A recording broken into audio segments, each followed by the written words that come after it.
नमस्ते दोस्तों।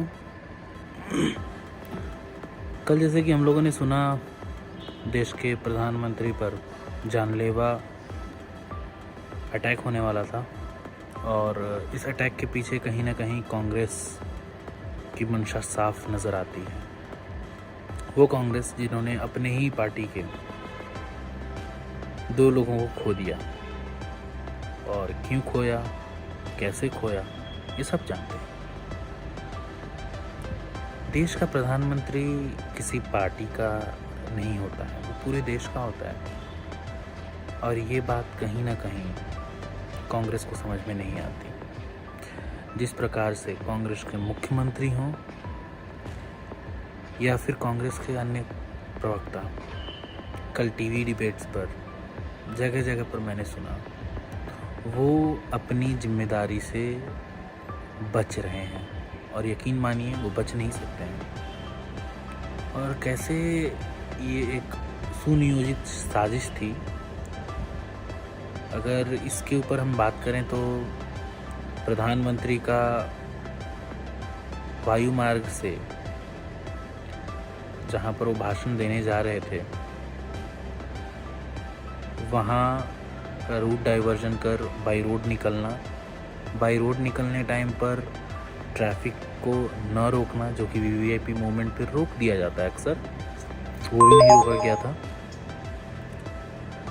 प्रधानमंत्री जब चल रहे थे, न उनके साथ डीजीपी था, न कोई बड़े अधिकारी।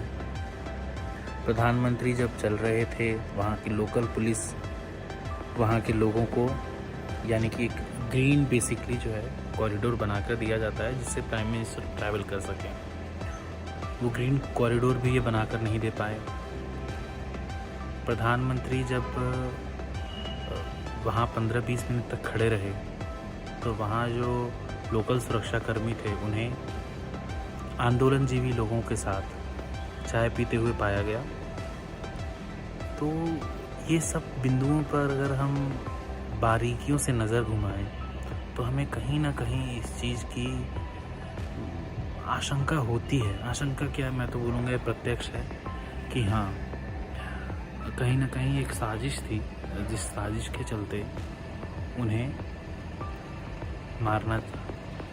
लेकिन कहीं ना कहीं जाको राके साइयाँ मार सके ना कोई, कल ये कहावत जो है वो सिद्ध हुआ।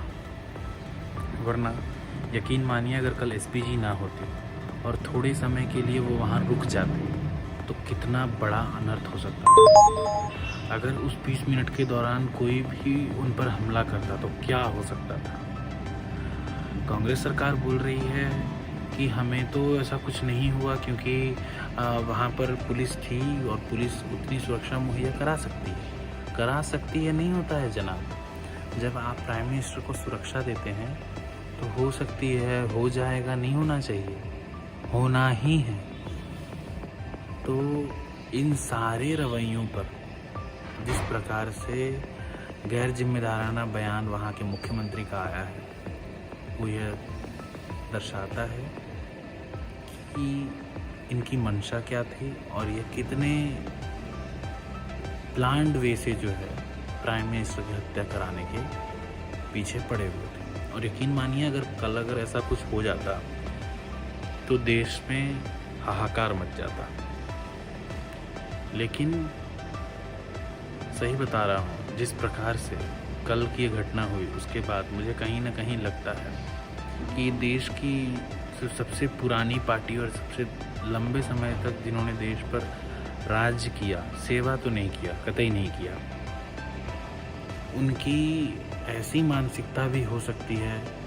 ये सोचकर ही जो है कभी कभी ऐसा लगता है जैसे मान लो इनकी विनाशकालीन विपरीत बुद्धि वाली स्थिति है और यह बिलटने को है, और बिलटने से पहले इनकी जो अंतिम सांसें हैं वो बस ले रहे हैं। यकीन मानिए, कांग्रेस दोबारा पंजाब में नहीं आने वाली है इस इलेक्शन में। तो उससे पहले कि ये जितनी भी ओछी हरकतें कर सकते हैं वो हरकतें कर रहे हैं। और इस हरकतों में किसका दिमाग है वो हम सब जानते हैं, क्योंकि ये मास्टरमाइंड कहाँ से आते हैं, ये खालिस्तानी क्या है, वहाँ पे क्या एजेंडा चल रहा है, इन सब के बारे में हम किसी अगले वीडियो में विस्तार से बात करेंगे। लेकिन यहाँ पे मुझे यही कहना था कि प्राइम मिनिस्टर जैसे महत्वपूर्ण अगर पद की कोई अगर सुरक्षा कोई सरकार वहाँ नहीं प्रदान करा पाती है तो उस सरकार को बर्खास्त करना चाहिए। और बर्खास्त ऐसे नहीं, लात मार के बर्खास्त करना चाहिए। और उन्हें ये भी बताना चाहिए क्योंकि आप उस लायक नहीं थे, इसीलिए आपको वहाँ पर हटा दिया गया है। तब इन लोगों को जाकर समझ में आएगा कि सुरक्षा क्या होती है। आप सभी से मैं यही अनुरोध करूँगा, अगल बगल आपके क्या हो रहा है इस पर ध्यान दें और अपने समाज में अपने दायित्व को समझें, जिससे कि आप हर एक चीज़ की परख को जान सकें। ये नहीं कि हाँ देश में क्या हो रहा है हमें क्या मतलब है। अगर आपको मतलब नहीं है देश में क्या हो रहा है हमें क्यों पढ़ना है, तो फिर आप भी उन्हीं देश के नागरिकों में गिनती में आएंगे जिन्हें खाना तो यहाँ का है लेकिन यहाँ से कोई मतलब नहीं है।